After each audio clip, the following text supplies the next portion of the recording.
Tonight, you are not visiting a restored castle with polite signs, velvet ropes, and discreet electric light hidden in the stone. You are arriving at a real medieval castle in the depth of winter, when daylight disappears early, when the road is iron hard beneath your boots, and when every wallow in the countryside seems to remember the season more faithfully than the people living inside it. From a distance, the place is beautiful in the way old strongholds often are.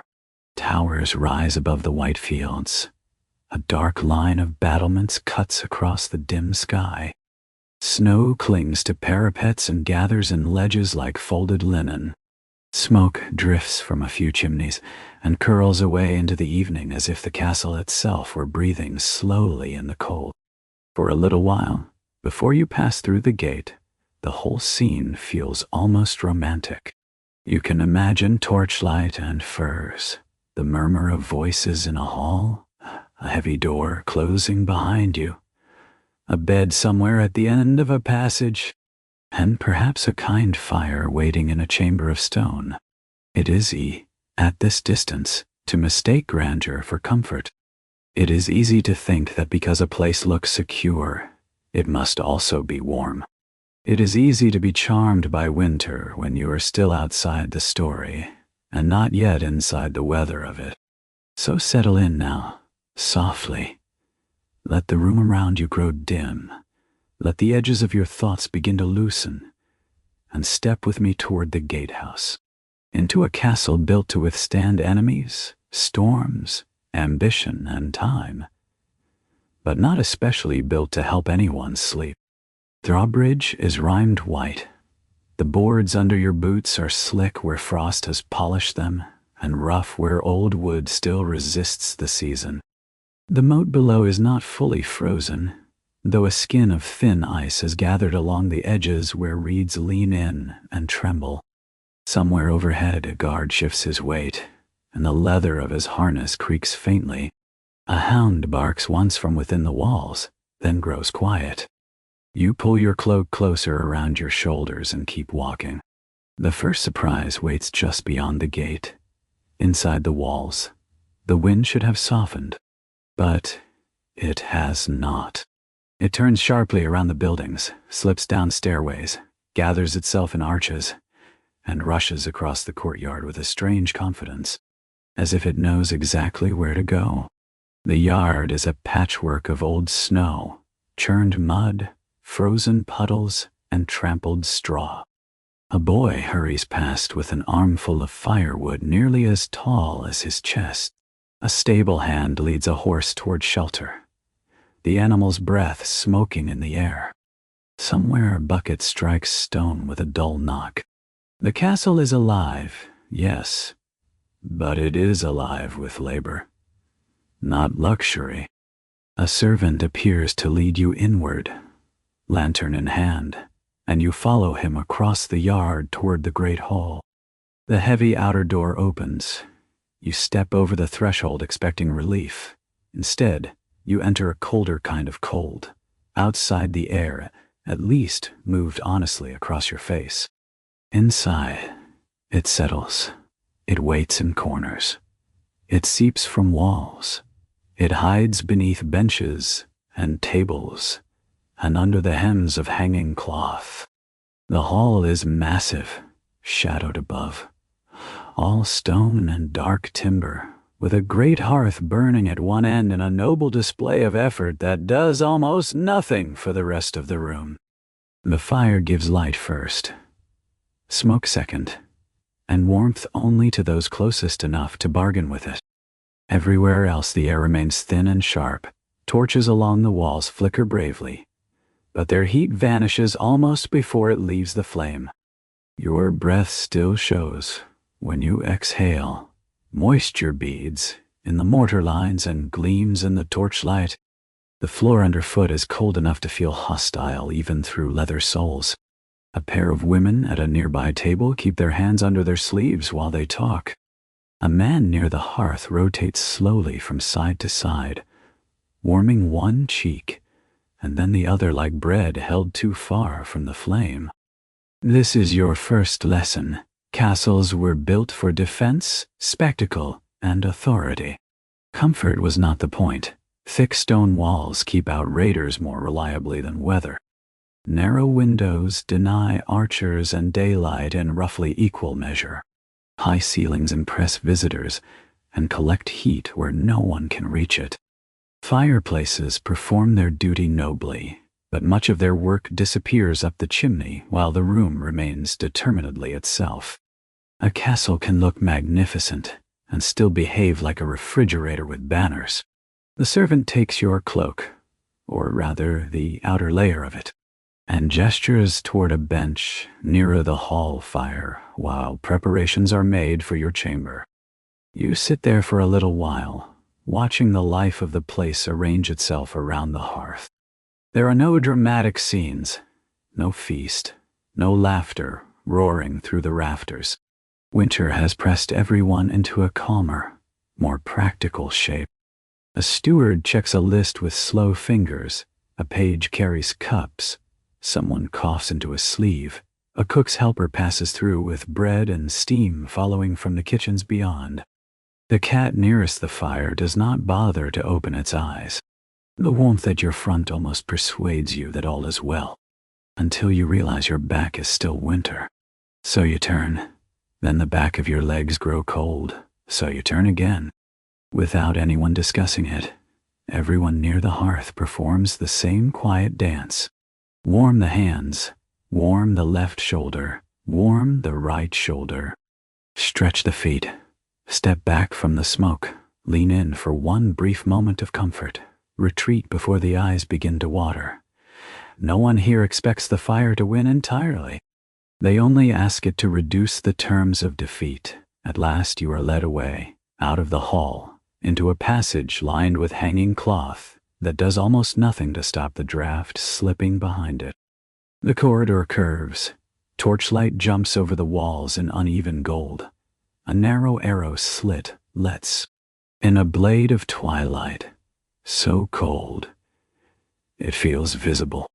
Your boots ring lightly on flagstones, and every step answers itself 2 or 3 times in the bend of the passage. Up a stair you go, then another. The center of each worn step has been hollowed by generations of feet, and when your hand skims the wall for balance, it comes away chilled by damp stone. By the time you reach your chamber, your fingers have begun to lose interest in being fingers. The door opens with a long complaining sound, and the room before you contains all the furniture required for dignity and almost none of the conditions required for comfort. There is a bed against the wall, broad enough to suggest status, a chest, a narrow table, one straight chair, a hanging tapestry, candle, and a fireplace holding a little red life under a lot of gray ash. The window shutter is closed, but the oiled covering beneath it shivers every now and then when the outer wind changes direction. The room is not barren. It is simply unconvinced by the idea of warmth. The servant lays down a small bundle of kindling, points out the blanket folded at the foot of the bed, and leaves you with the expression of someone who has brought guests to rooms like this all season and no longer expects surprise. Once the latch drops behind him, silence gathers, or not silence exactly. The room has its own speech already, a soft hiss in the chimney, a faint tapping above, perhaps a loosened shutter or a branch touching the outer wall. The whisper of moving air behind the tapestry, the little dry crackle of the straw mattress settling into itself. You go first to the hearth, because everyone does. There is something instinctive and hopeful about trying to begin with fire. You kneel. Stir the ash gently, find one stubborn ember, breathe on it, add a splinter of bark, then another. Smoke rises at once and makes your eyes sting before the room grows any warmer. At last, a small flame takes hold. It lights the lower stones in a tender orange. It feels like success. You hold out your hands and wait. The fronts of your fingers notice a difference. Everything else in the chamber ignores the news. Stone holds its grudges longer than flesh. Only now do you begin to inspect the room with proper attention. The bed looks serviceable from a distance. Up close it is a negotiation. The frame is solid enough, but the mattress is stuffed with straw that has long since settled into ridges and hollows. Press a hand against it, and you can feel old knots, compressed places, and the uneven give of worn ticking. The blanket is thick in the way peasant bread is thick, full of material yet not especially soft. It smells faintly of wool, smoke, and something older and drier beneath that. Perhaps the long memory of other winters. The tapestry on the wall depicts a hunt, but one edge of it lifts and falls almost imperceptibly, and when you draw it aside you find the reason. There is a seam in the stone behind it wide enough to let in a patient ribbon of air. Not a gale, something worse in winter. A constant little cold. Darkness arrives fully, while you are still trying to rearrange the room into a place where sleep might happen. The candle on the table creates a circle just large enough to remind you how much of the chamber it does not reach. The corners grow tall and vague. The beams overhead dissolve into shadow. The little flame in the hearth becomes the true center of the room, whether it deserves the honor or not. You pull off your outer gloves, regret the decision immediately, and put them back on. Already the castle is teaching you that pride and warmth are enemies. You prepare for bed with more seriousness than grace. Boots off and set near the hearth, though not too near. Cloak laid across the chair in the naive hope that the fire might bless it by proximity. Belt loosened, blanket lifted and tested like a bridge of questionable engineering. At last you sit on the edge of the mattress and feel it answer with a long whisper of straw and old linen. The bed is cold, not because it dislikes you, but because it has been sitting all day storing absence. When you finally lie down, the shock of the chill comes up through the mattress and through the blanket at the same time, as if the room has attacked from above and below in coordination. You pull the covering to your chin, you turn onto one side. Then the other side grows cold. You tuck your hands beneath your arms. Now your knees complain. You bend them. Better. The blanket leaves your feet uncertain. You wriggle lower. Your nose is exposed. You drag the wool up again. This is not sleep. This is diplomacy. Hours do not pass cleanly in a castle winter chamber. They smear, you drift for a little while, then a draft reaches the edge of your neck, and you wake. You begin to settle, then the bed complains softly beneath you. Somewhere above, a beam gives one low, slow groan. As the cold tightens the building another fraction. Far away in the passage a door closes. You fall almost asleep. The fire shifts, dropping a little ember with a sound no louder than a seed cracking. And once again you are awake enough to notice that your feet no longer seem connected to your ideas of yourself. This is where the room begins to take on personality. Not because there is anything supernatural in it, but because sleep-deprived minds hate ambiguity. The whisper by the window becomes winter trying the latch. The tapping overhead becomes the castle clearing its throat. The little rustle from the chest might be settling linen, or it might be a mouse making the same practical decision you made and seeking a warmer interior world. You listen, then stop listening, then begin again. A person cannot keep full alarm all night. Even discomfort must eventually grow repetitive. When gray morning leaks through the shutter, you do not awaken refreshed. You simply give up on the idea that what happened counts as sleep. Your neck is stiff. Your hips have learned new objections. The fire is dead. The room has become the color of watered milk. Frost feathers the inside of the window, covering in delicate white veins. When you breathe, the air clouds before your face. The blanket, which felt barely adequate in the night, now feels like a treaty signed under pressure. Still, there is no avoiding the first task of day. You must leave the bed. Your feet hit the floor, and the stone answers with a cold so complete it feels wet. Your boots have hardened where they stood. Pulling them on is like fitting your feet into two disapproving pieces of furniture. You stand slowly, draw the blanket around your shoulders like a ceremonial robe of suffering, and cross the chamber to the hearth. Fire in the morning is a craft and a mood. The room has no patience. You must bring your own.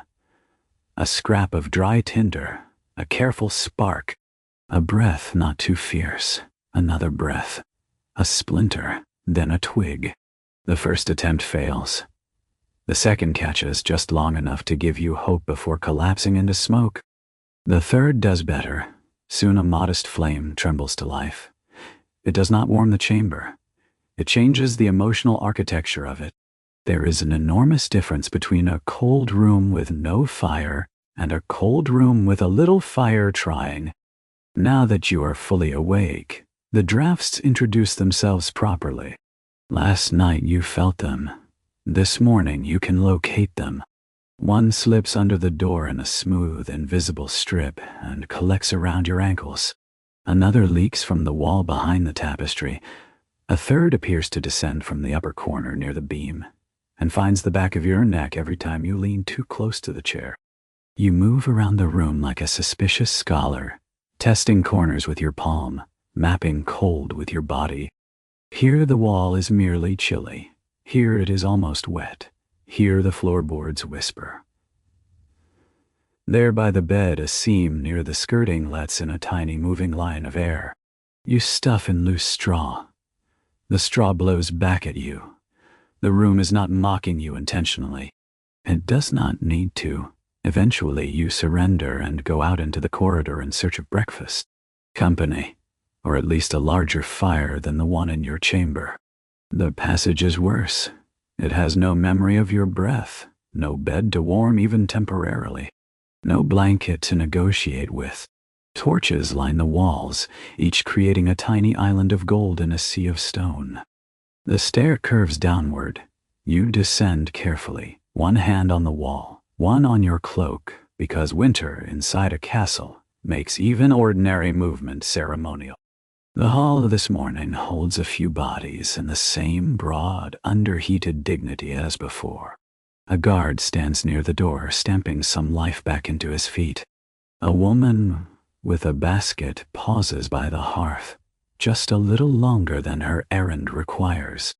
A page stretches his fingers over the flame and rotates his hands slowly. First palms, then backs, then palms again. Nobody wastes movement. The cat has improved its position by half a foot and clearly thinks well of the choice. Breakfast arrives in a wooden bowl, a thin broth with floating onion, a little salt, and perhaps, if fortune is in a charitable mood, the memory of meat. Yet the bowl itself is a treasure. You wrap both hands around it and let the heat pass through the wood into your skin. Steam touches your face. You drink carefully. The first swallow reaches your chest and makes a place there that feels almost lit from within.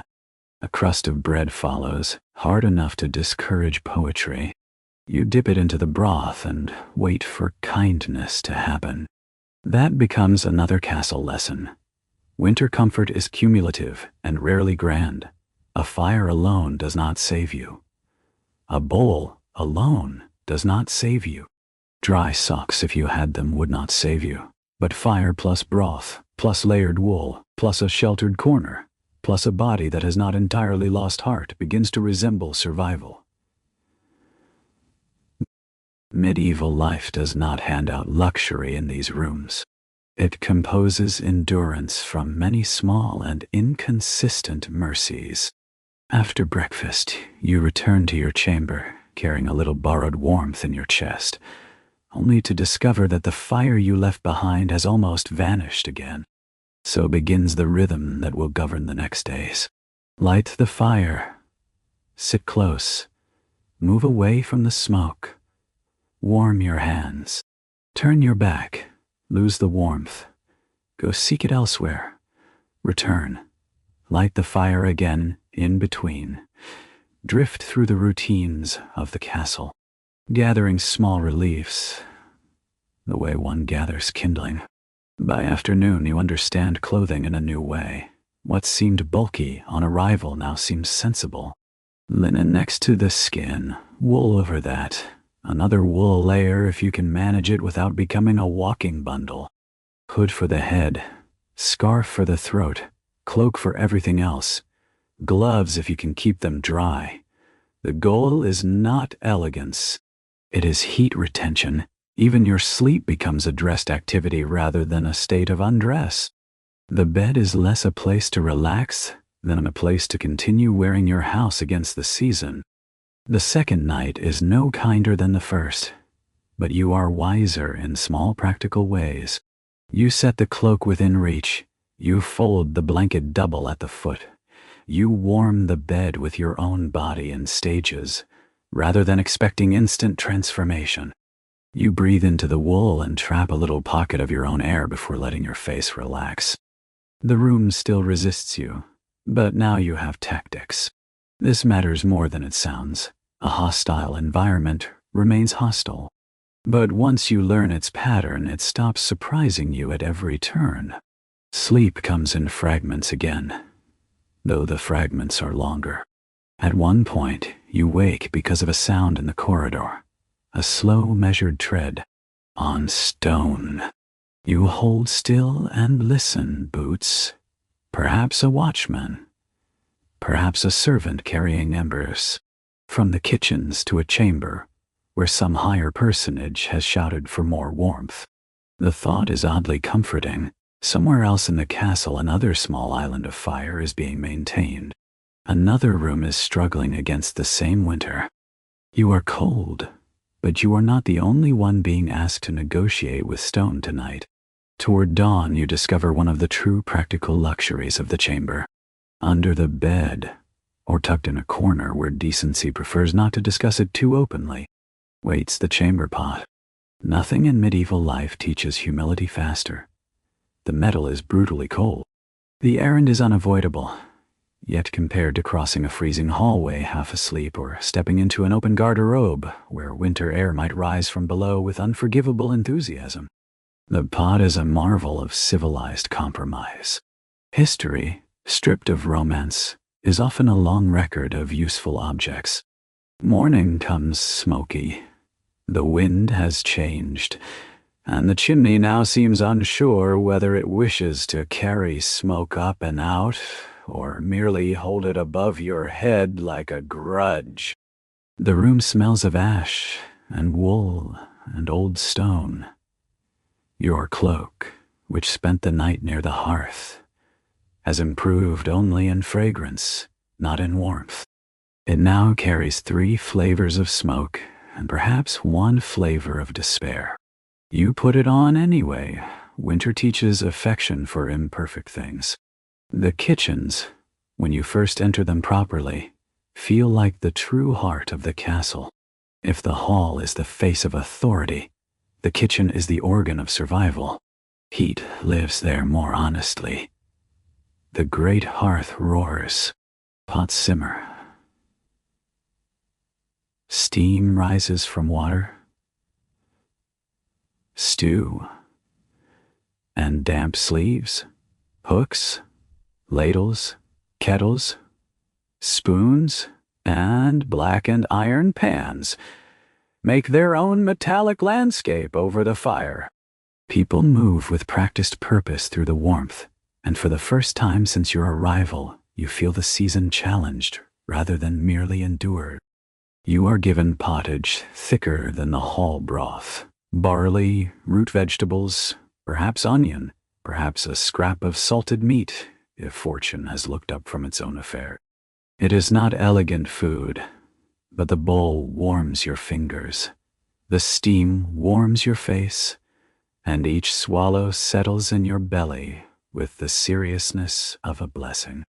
There is an almost holy difference between being cold and hungry and being cold but fed. The latter is survivable. The former is a kind of erosion. You notice the cook's hands first. Red knuckles, damp wrists, flour at the cuff. Even in the warmest room of the castle, winter remains present. A cracked window or vent lets in air for the smoke to escape. Someone opens a service door, and a stripe of cold crosses the floor. Buckets of water carry their own chill. Laundry steams nearby, but never quite dries unless it hangs close enough to risk smoke. Yet the kitchen remains the closest thing the castle has to comfort, because warmth here belongs to work, not display. That afternoon, carrying the memory of the kitchen fire with you, you begin to study the castle's interior climates. The great hall is impressive, but too vast. Your chamber is private, but unstable. The passageways are miserable.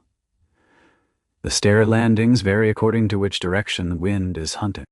A little bench beneath an inner wall remains less cold than the rest. A side room used for storage is unexpectedly still, perhaps because it has fewer openings. A corner near the chapel door smells faintly of wax and old cloth and holds the day's heat longer than you would expect. Slowly a mental map forms, not of beauty or status, of survival. The chapel itself offers an odd kind of rest. It is not warm. Not really, but the low candlelight, the enclosed air, the thick hanging cloths, and the hush of the place create a softer cold. Stone remains stone, yet the room feels less exposed, less draft-ridden, more willing to let silence settle. You sit for a few moments on a bench with your hands tucked into your sleeves and realize that calm can help a body feel less cold even when the temperature has not changed. Winter in a castle is not only a physical contest, it is psychological architecture. Rooms that seem less severe ease the burden of the season. By the third or fourth day, repetition begins to blur the edges of experience. This is good for sleep stories and honest for history. The same stare each morning, the same little cough from someone in the hall, the same chase between heat and smoke, the same moment of reluctance before feet meet the floor, the same relief of a steaming bowl in both hands, the same task of coaxing a fire from almost nothing, the same surrender each evening to layers of wool and patience. Life in winter is less a sequence of events than a set of recurring negotiations. With repetition, you also become less offended by small miseries. The drafts no longer feel personal. The bed no longer shocks. Even the smell of smoke settles into the background of the day. What begins to trouble you instead is damp. It creeps. It sits in the walls and returns to the room each night. It clings to the lower edge of the tapestry, to the chair legs, to the hem of your cloak when it brushes stone. You notice it in your boots in the evening, in your sleeves by morning, in the texture of the blanket after 2 nights too near the hearth and then too near the wall. Winter inside a castle is not only cold, it is moist in a slow and discouraging way. One morning you pull back the hanging and find the mortar behind it darkened, fuzzy in places, and smelling of closed rooms. Mold does not arrive with drama. It settles like an afterthought. There is nothing to be done but air what you can, scrape what you can, and replace the cloth over it, choosing aesthetics over airflow because the draft behind the tapestry is worse than the smell it hides. It is one more medieval compromise. Fresh air is good in theory. In January, it becomes a philosophy with consequences. You begin borrowing and inventing small protections. Extra straw tucked near the crack at the base of the wall. A folded cloth wedged under the door. A second layer of blanket doubled over your feet. A brick heated near the kitchen fire and carried in a cloth to your chamber, still warm enough to be useful for the first little while. You hold it under the blanket and for half an hour the bed feels less like a place of argument and more like a place where rest might briefly happen. Then the brick cools, and history resumes. Another evening you stay too long by the hall fire, and discover the social geometry of warmth more clearly than before. Those nearest the hearth are not always those of highest rank. Sometimes they are simply those with the least power to refuse themselves relief. A servant with firewood dust in his hair stands quietly at the edge of the warmth while waiting to be summoned elsewhere. An old man with a wrapped knee takes the best end of a bench, and no one disputes him. A child dozes against a nurse's skirt, even the steward, who spends his days preserving order, eventually drifts near the blaze and turns one palm toward it with the same gratitude as everyone else. Winter simplifies certain hierarchies. Cold makes equals of hands. In the middle of the night, weeks or days into your stay, depending on how sleep has distorted time, you feel movement beneath the blanket near your feet. A tiny shift, then another. You hold still. It happens again. Not enough to panic, just enough to sharpen your attention. When at last you lift the edge of the cover, a small mouse darts from the warm fold and vanishes under the chest with an offended speed that suggests you are the intruder. You settle back down with the slightly absurd understanding that in this castle, warmth is a public resource. Rodents know that, as well as humans do. The mouse changes little except your imagination. Now every rustle might be life. A scrape inside the wall might be settling mortar or small claws. A soft whisk against the rushes in the corridor might be a draft moving straw, or something using the straw with more purpose. Yet even this soon becomes ordinary. Castles are ecosystems with heraldry. Beneath the banners and stone lie crumbs, stored grain, bedding, cloth, and all the opportunities that small creatures appreciate. The cat near the hearth has understood this long before you. Then comes bed sharing, at first only for a night, perhaps because another chamber is colder, perhaps because an older guest must take the better bed, perhaps because winter has pushed practicality ahead of privacy. Cousin, a page, a fellow traveler, some combination of these human contingencies, appears with a blanket and a weary expression. There is no real question. Space is found, bodies arrange themselves, elbows negotiate, blankets are redistributed. The bed that seemed barely sufficient for one becomes unexpectedly useful for two or three, because people, unlike stone, generate heat from the inside. The night is not graceful. One sleeper snores through the nose with a rhythm like a bellows losing patience. Another turns in sleep and steals half the covering. A cold foot arrives against your calf with the authority of a diplomatic insult. Someone mutters about bread or dogs or saints, yet you are warmer than you have been since arriving. Shoulders soften, hands uncurl. Even your face, which for nights has known only cold air, now rests in a little climate made by breath and shared wool. Privacy is diminished, but comfort grows. It is one of the many ways modern assumptions fail inside medieval rooms. The next morning you wake not exactly rested, but less depleted. This matters enormously.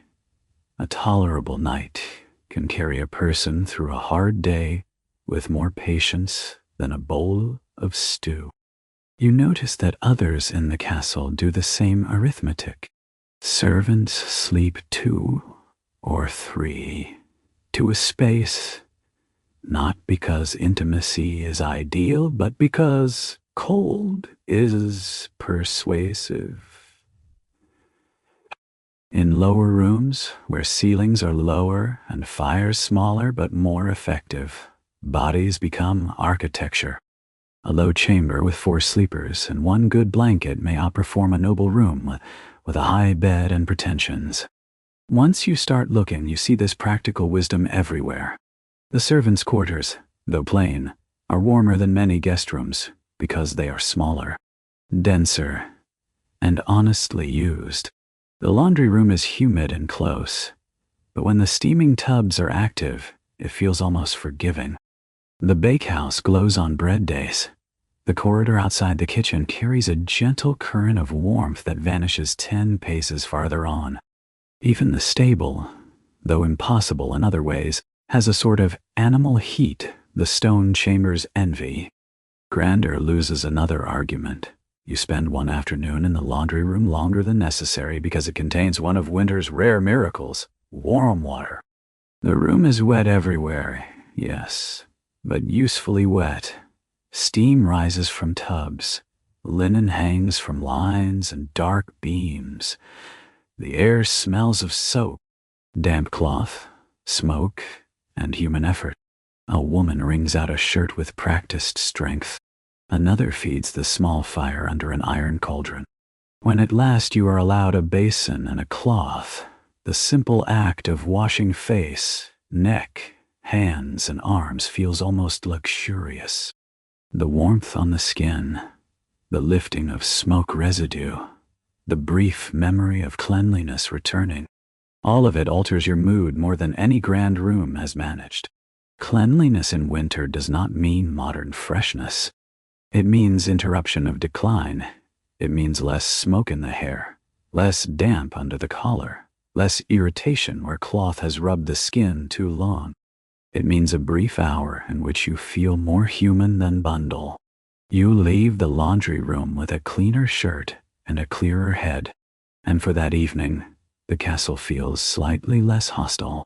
Not because it has changed, but because you have recovered a fragment of yourself from it.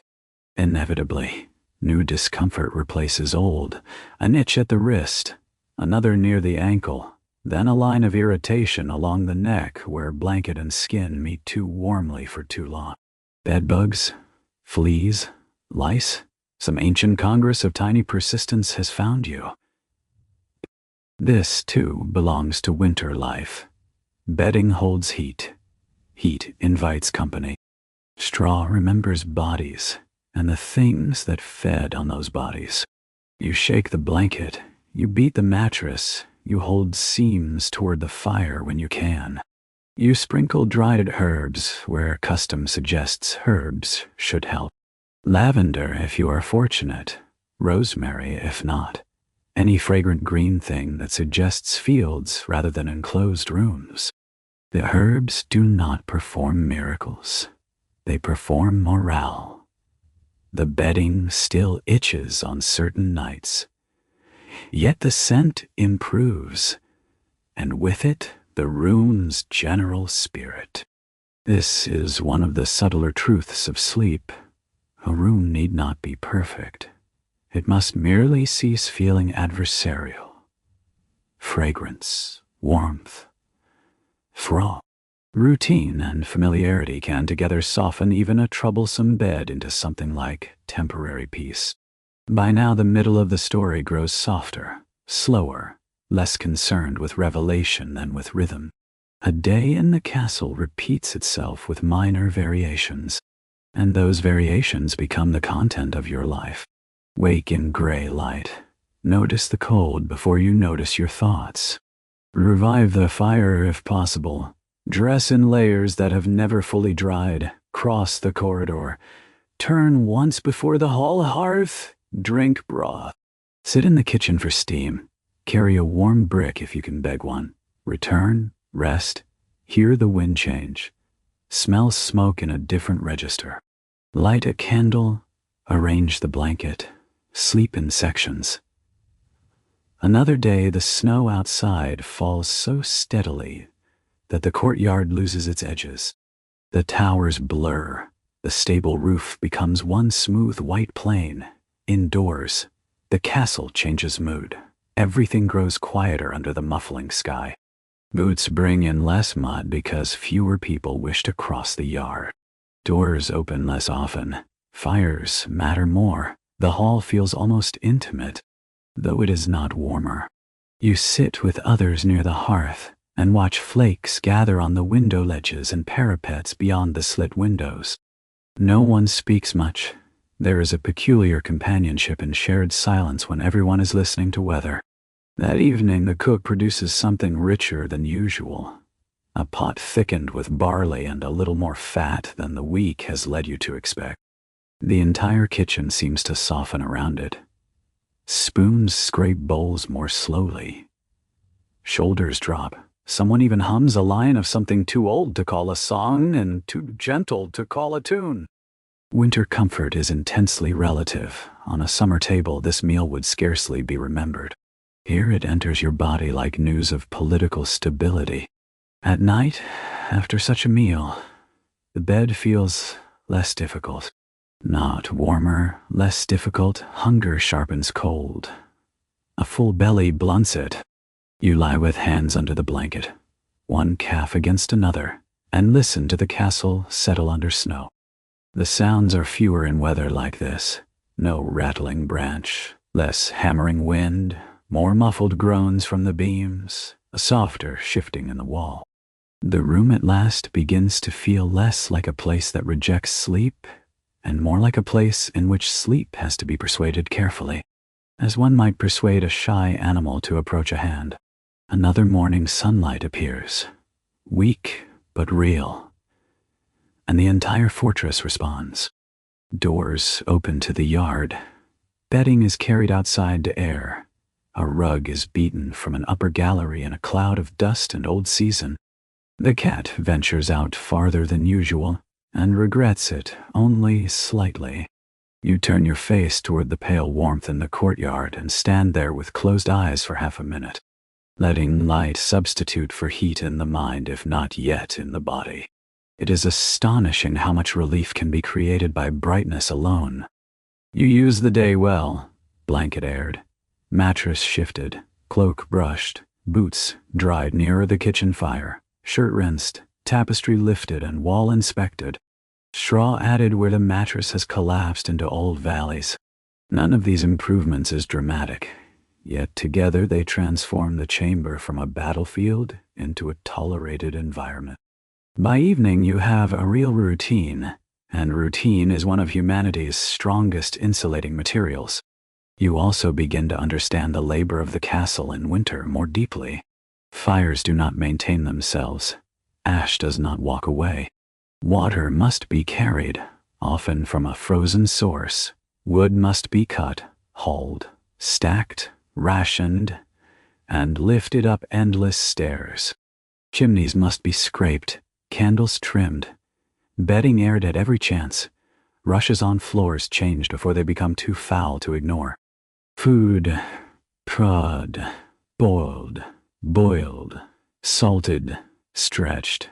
The place survives, not because it is solid, but because people keep moving through it with buckets, logs, bowls, cloths, brushes, and tired arms. Once you see that, every comfort becomes relational. The warm bowl in your hands was cooked, carried, and served. The coal in your hearth came up a stair on someone's shoulder. The blanket was woven, mended, beaten, and folded by hands you may never know. Even the little herb bundle tied at your wrist by a sympathetic guard or servant, a charm against vermin, or simply a gesture against despair, feels part of this hidden web of winter kindness. No one can make the castle cozy. They can only make it livable. Together, illness brushes close 1 week or 1 day into your stay. Time is unreliable in cold rooms. You wake with a throat roughened by smoke and a heaviness behind the eyes. Not dramatic illness, the ordinary medieval state of having breathed too much soot, slept too poorly, and lived in damp clothes long enough for the body to object. You wrap your cloak higher and go to the kitchen because the kitchen, once again, is where practical hope resides. The cook glances at you, says nothing, and gives you a bowl a little fuller than usual. Steam rises into your face.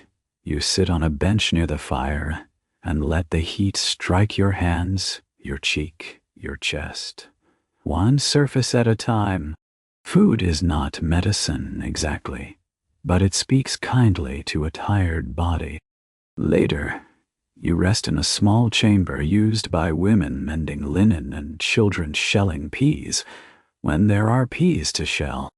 The room is low, the fire modest, the walls hung with faded cloth.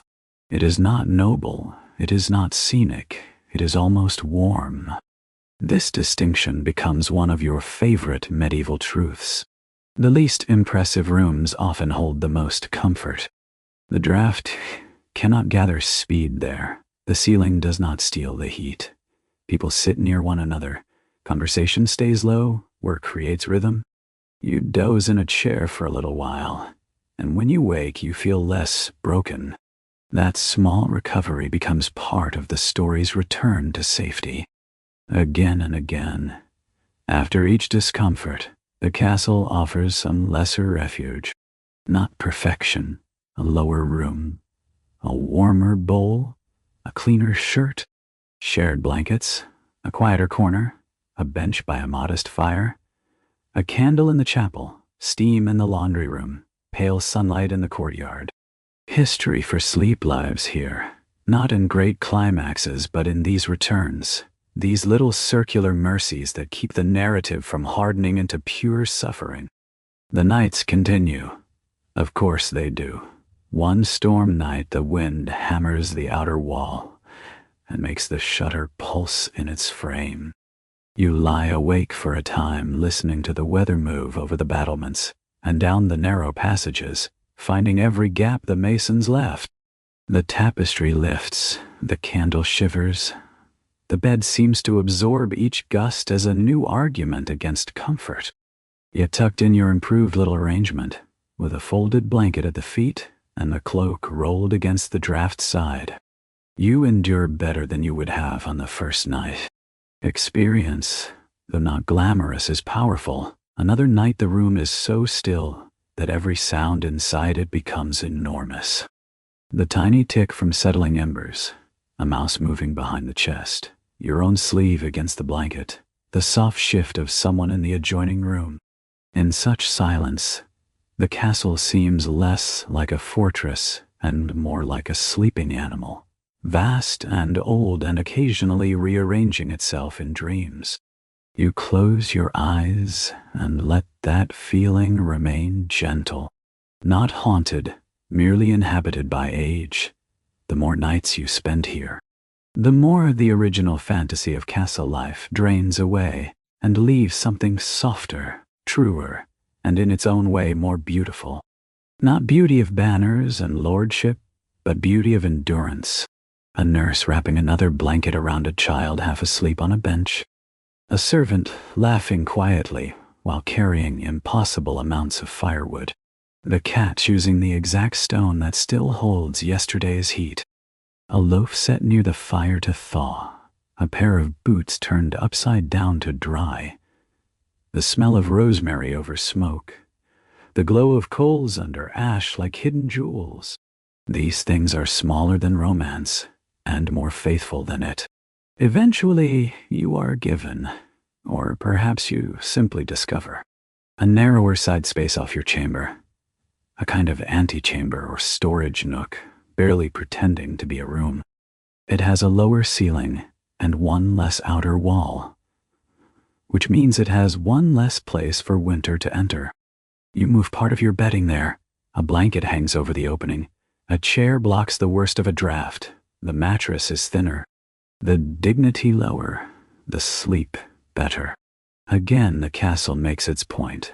Grandeur is not the same as rest. You settle into that little nook as if it were a private treaty with the season. There, at last, a pocket of warmth can gather and remain long enough to matter. Your own breath builds the air around your face.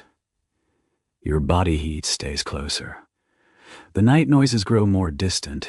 Even the room's scent improves because less damp reaches you at once. It is not perfect. Nothing in this castle is. But it is the first place that feels chosen rather than assigned. In the long middle of winter, A mind adapts along with the body. At first, you measured each day by discomfort. Now you measure it by successful arrangements. Fire caught quickly. A bowl stayed warm. The blanket remained where it belonged. The draft under the door was blocked well enough. The smoke behaved. The vermin minded their own business. You found sun in the courtyard. Someone shared bread. These become victories. Small, invisible to chronicles, yet entirely human. The hall continues to stage the same daily ballet. People come and go. The steward watches accounts. The guards stamp warmth into their feet. The old man claims the warm end of the bench. The cat remains better informed than everyone. You, too, now know where to sit so that the smoke lifts past you instead of into your face.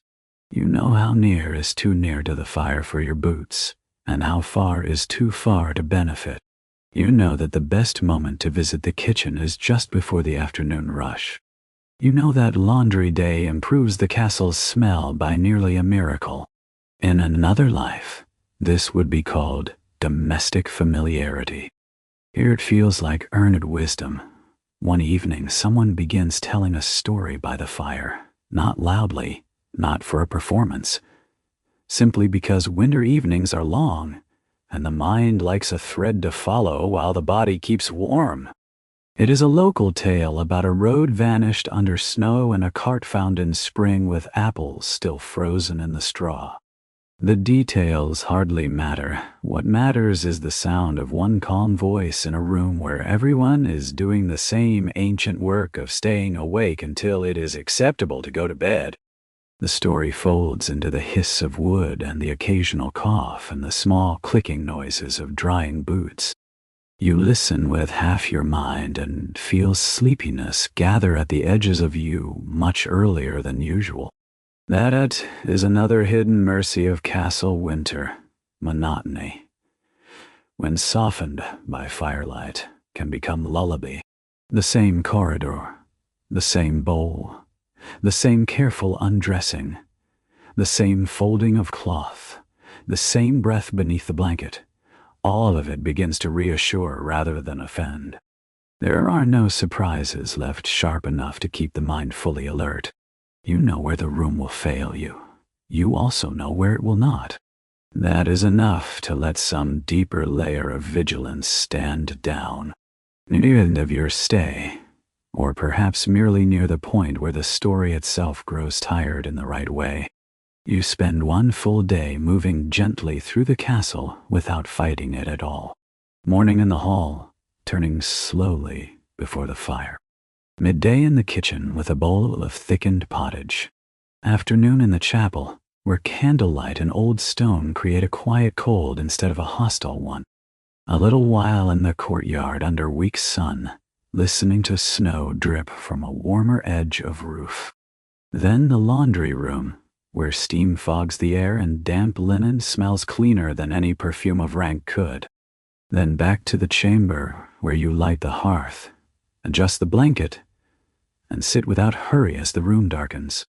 The evening has a ceremonial ease to it. You are no longer trying to conquer the place. You are simply living in it well enough. The fire takes on the second try. The smoke rises true. Your cloak is dry enough. The brick from the kitchen holds warmth longer tonight. The little nook feels ready. Outside, the towers fade into dusk. Inside, the candle shortens by degrees. Somewhere in the passage, boots pass and continue on. Somewhere below, a pot lid rattles in the kitchen. Somewhere farther away, laughter appears briefly and is gone. The castle is still difficult, still cold in essence, but no longer severe in your imagination. You think then, as sleepiness begins to gather, about all the things people later forget when they picture castles in winter. They remember banners and halls and fireplaces large enough to roast an ox. They imagine furs and wine and carved beds. They do not remember the wet hem of a cloak brushing stone, the slow ache of frozen boots in the morning, the frustration of a fire that warms one knee and leaves the rest of the body in January. The smell of smoke and hair, the practical gratitude inspired by a chamber pot, the secret superiority of kitchens, laundries, and lower rooms. The way several half-rested people under one blanket can outperform architecture. And yet, this forgotten reality does not make the castle less interesting. It makes it more human, less postcard, more life. The old walls stand not only for war and prestige, but for countless ordinary nights in which people coughed, mended, banked embers, shared heat, dried sleeves, beat blankets, carried wood, and tried to get through until dawn. When history slows down enough, glory gives way to routine, and routine is where sleep finds its truest path. So on your final night, you lie down without expectation of perfection. The blanket is rough, but familiar. The nook is narrow, but kind. Your body already knows how to fold itself into the warmest shape. Hands beneath sleeves, knees slightly drawn, shoulders turned away from the known draft. Brick near the feet, cloak within reach.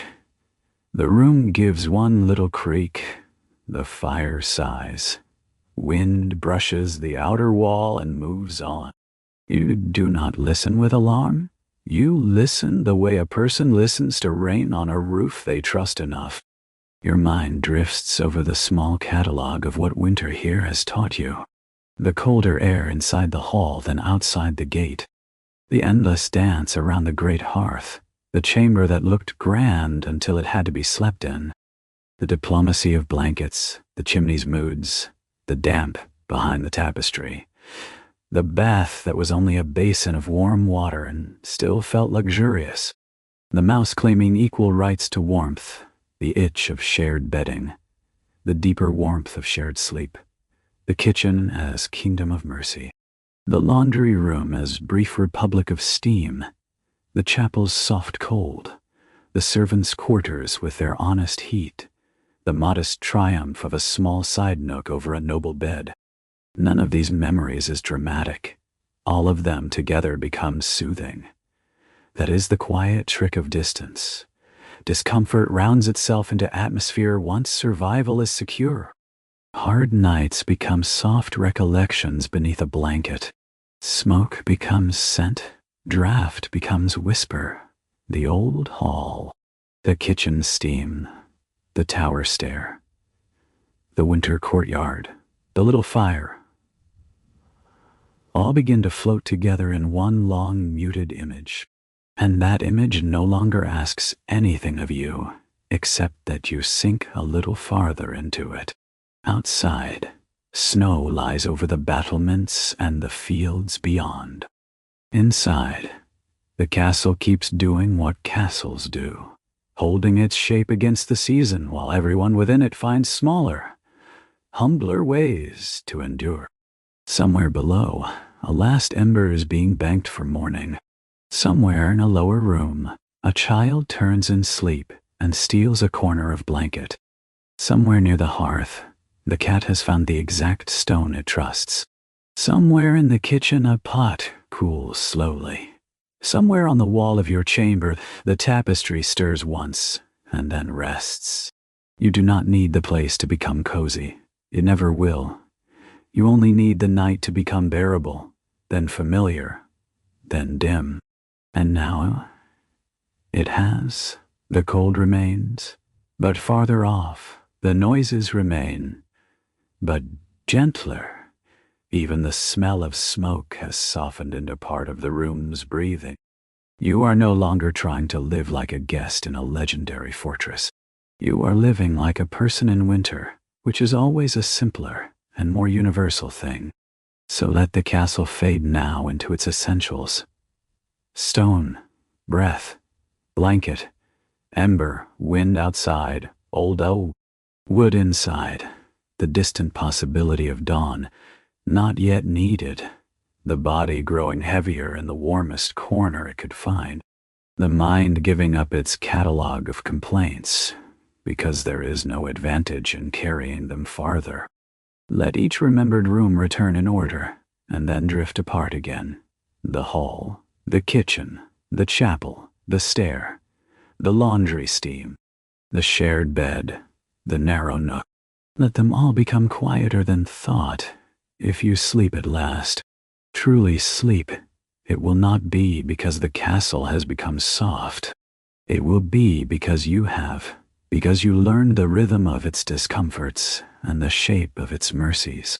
Because you discovered that rest does not always wait for ideal conditions. Sometimes it appears when the body has been fed, layered, sheltered, and allowed to stop fighting reality. Sometimes it arrives in the middle of imperfection and makes a little room for itself there. So rest now in the old winter fortress that never learned to be cozy. Rest while the walls hold their stern watch around nothing more urgent than your breathing. Rest while embers fade from orange to red to almost black.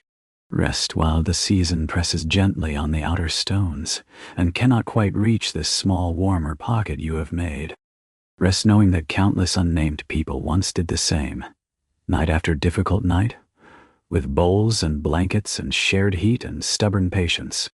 And when the castle creaks one last time in the dark, let it be only what it is: cooling wood, settling stone, winter moving along the battlements. Nothing to fear, nothing to solve, just the sound of a long old place continuing quietly, without your attention until even that fades, and all that remains is breath, cloth, ember, and sleep.